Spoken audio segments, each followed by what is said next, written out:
Southern Arizona beauty is more than skin deep.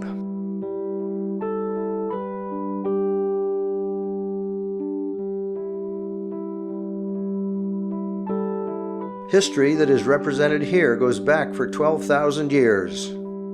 What we can still see today is only representative of the last 500 or 600 years. The missions,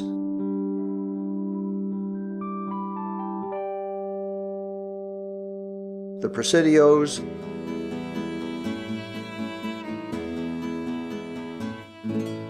the ranches.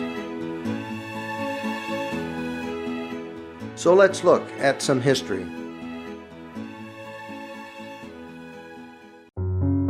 The most widely accepted theories assert that 12,000 years ago, North America was populated from Asia by groups crossing a land bridge to Alaska or by water across the Bering Strait. When the ice bridge disappeared, different population groups dispersed across North America. But there are other theories that I'll discuss later.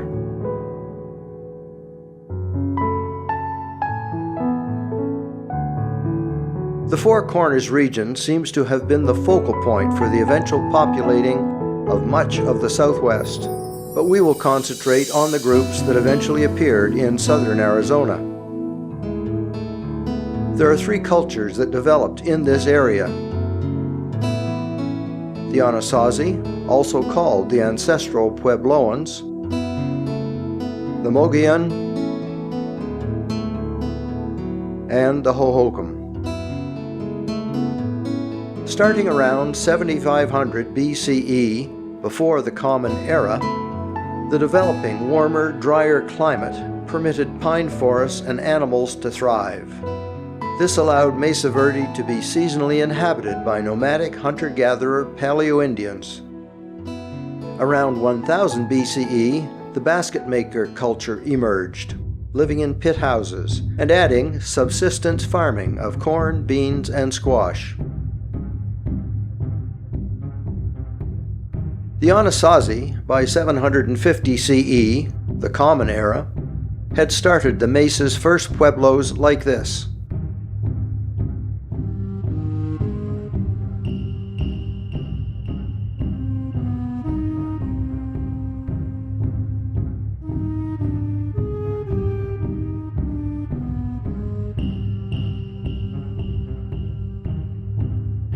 By the end of the 1300s, the massive cliff dwellings of Mesa Verde had been built using the protection of the cliffs. The largest group of remaining cliff dwellings are here.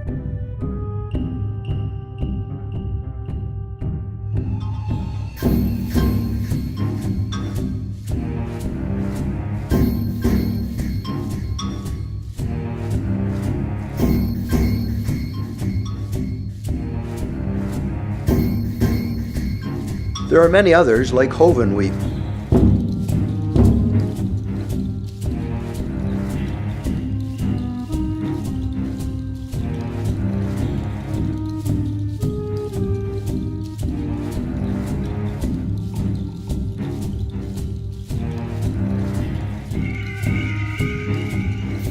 The best remaining one I've seen was Keet Seal in the Navajo National Monument, about 150 miles to the west.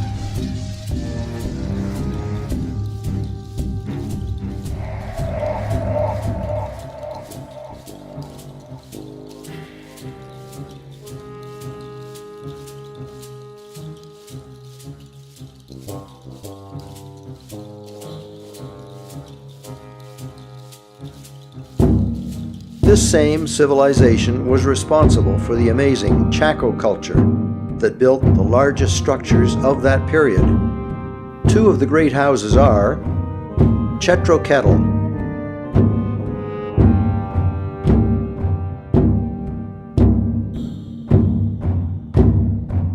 and Pueblo Bonito. The Anasazi, along with the Mogollon and the Hohokam, died away, possibly due to a prolonged drought in the area, or warfare.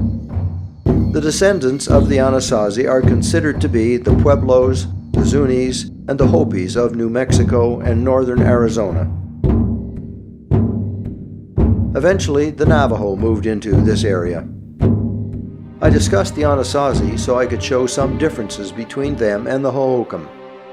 I will not spend much time covering the Mogollon culture. It was similar to the Anasazi.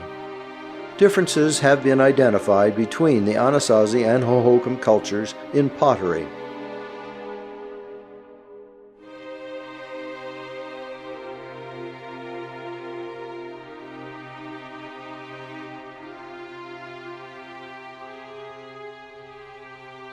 There are also differences in the style of pit houses and ceremonial architecture.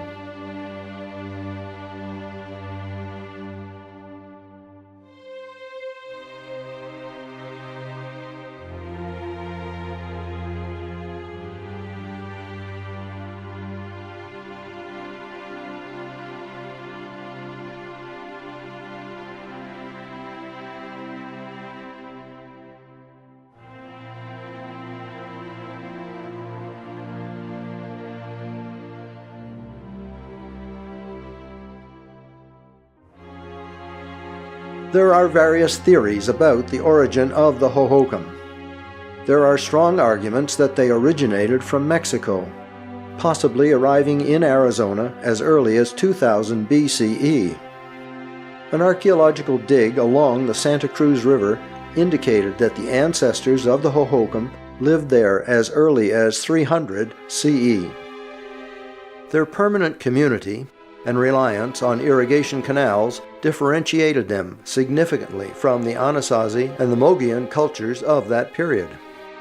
They were the only culture in North America to rely on irrigation canals to supply water to their crops.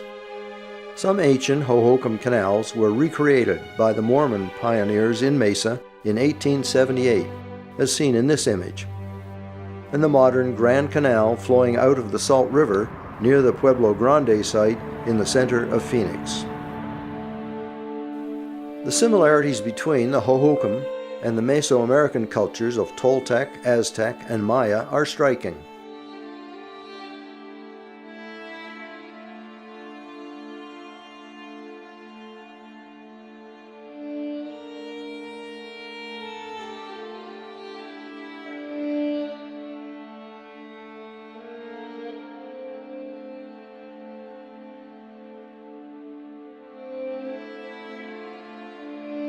Both use platform mounds or pyramids for religious or political purposes.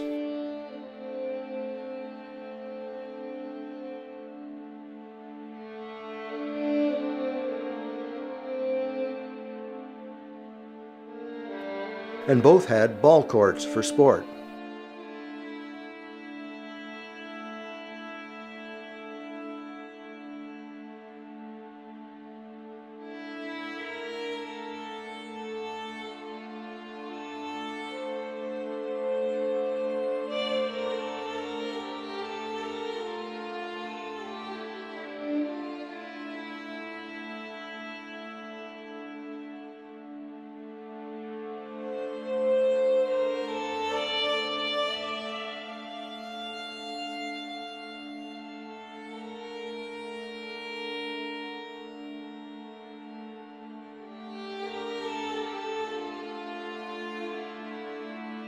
As well as the corn, beans, and squash used by other cultures in this region, they also use Mesoamerican food plants such as agave and amaranth.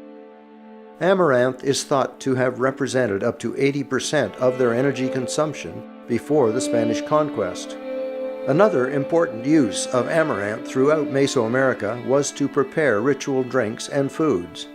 To this day, amaranth grains are toasted much like popcorn and mixed with honey, molasses, or chocolate to make a treat called alegria, meaning joy in Spanish. Up to the present day, the area has been occupied by the Akimel O'odham, or river people, also known as the Pima, in the Phoenix and Casa Grande area, where ruins of a great house can still be seen.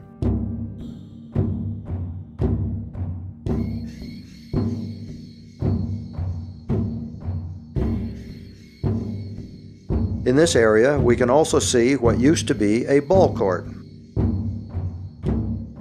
The Tohono O'odham, or desert people, in the Tucson area were once called Papago. They are still renowned for their basket weaving.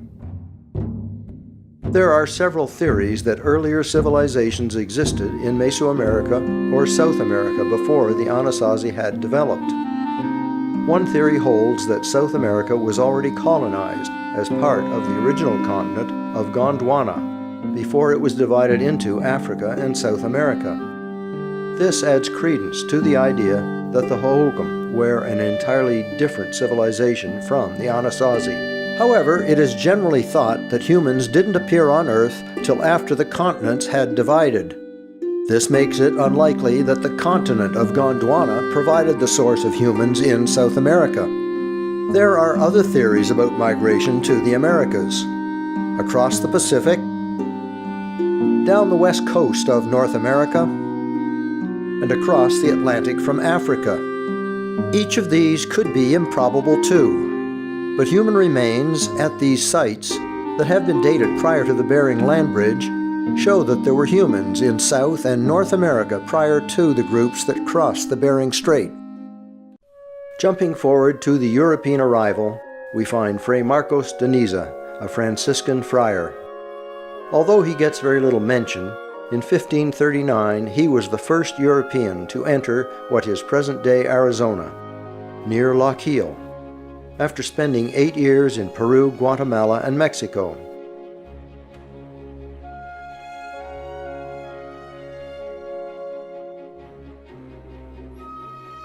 This monument in the San Rafael Valley, near the Mexican border, is the only concrete recognition of him that I can find.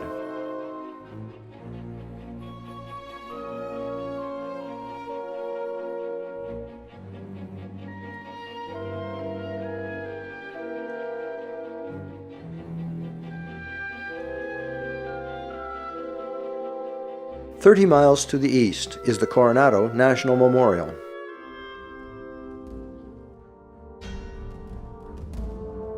The next year he guided Francisco Vázquez de Coronado on his search for Cibola, the 7 cities of gold.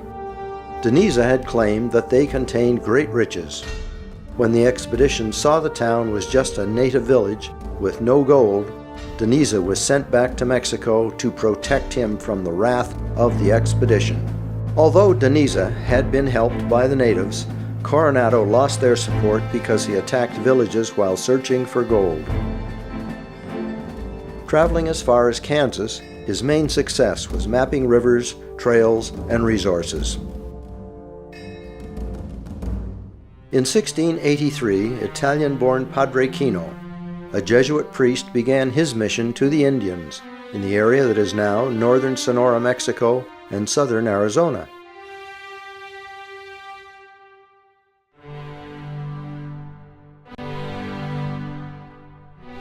This bronze statue of Father Kino stands beside Kino Parkway in Tucson. He established numerous missions and 19 rancherias, or small villages. These maps show his travels and the missions he established, with San Javier and Tumacacari highlighted. He laid the foundations of the Tumacacari mission in 1691.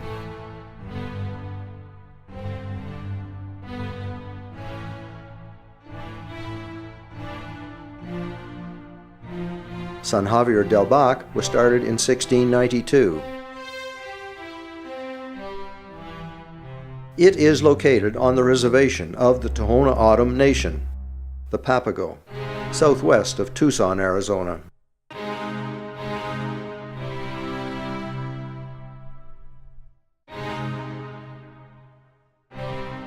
This is what it looked like in 1913. The Tubac Presidio, established in 1752, is the oldest Spanish presidio in Arizona. None of the presidio is left above ground. The town of Tubac is the earliest European settlement in Arizona. These stones outline the location of the presidio. Descending by stairs from the walkway, remaining foundations underground can be seen. A model of the Presidio can be seen in the Visitor Center.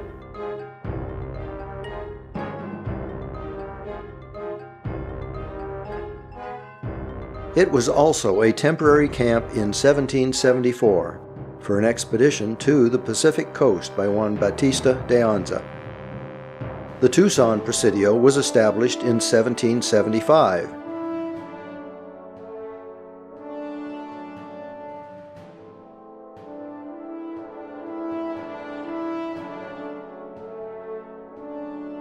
By Captain Hugh O'Connor, an Irish mercenary in the employ of Spain. It was located near an autumn village from which Tucson gets its name. It provided protection mainly from Apaches and remained intact till 1856, 2 years after the Gadsden Treaty transferred southern Arizona to the USA, at which time it was dismantled.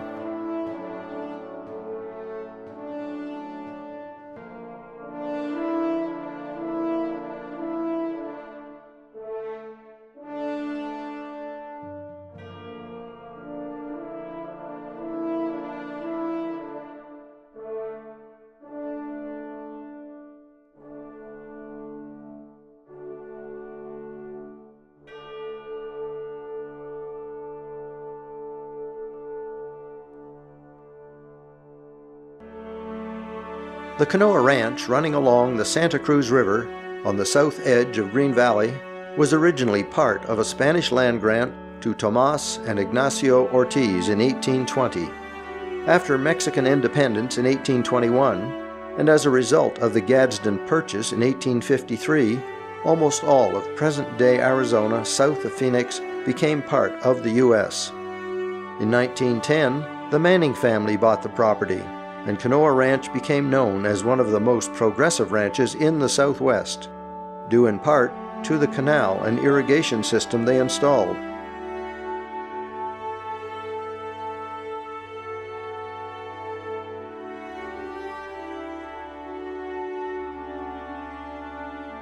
This man-made lake has been restored recently. In 1997, Pima County acquired Canoa Ranch as an historical landmark.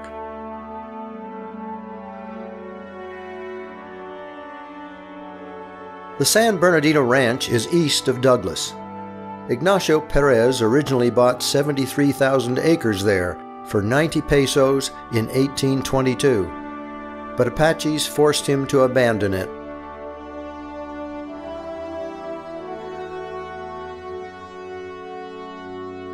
The famous Arizona lawman and Cochise County Sheriff, Texas John Slaughter, bought 60,000 acres of that ranch in 1884, with approximately 2/3 of it in Mexico. He eventually added 100,000 acres more.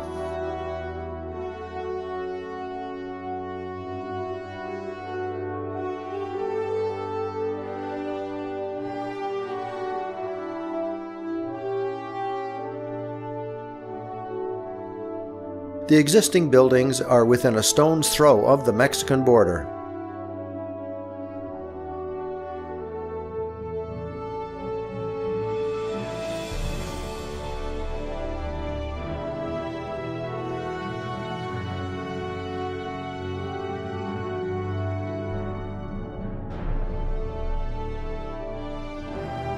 The ranch is now a privately owned historic landmark.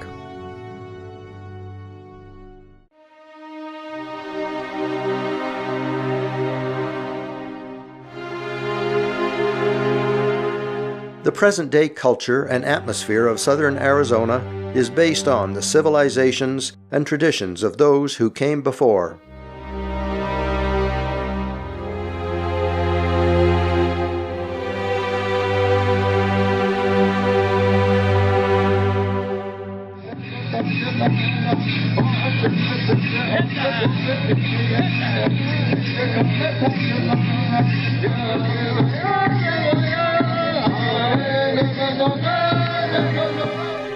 The tribes who settled here are taking some compensation from the invaders with their casinos.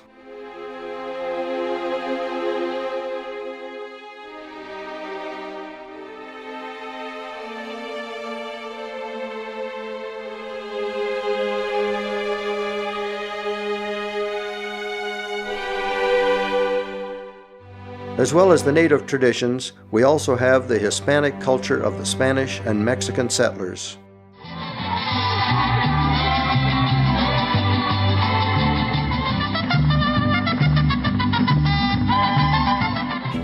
More recently, the cowboy lifestyle from the ranchers has had its impact.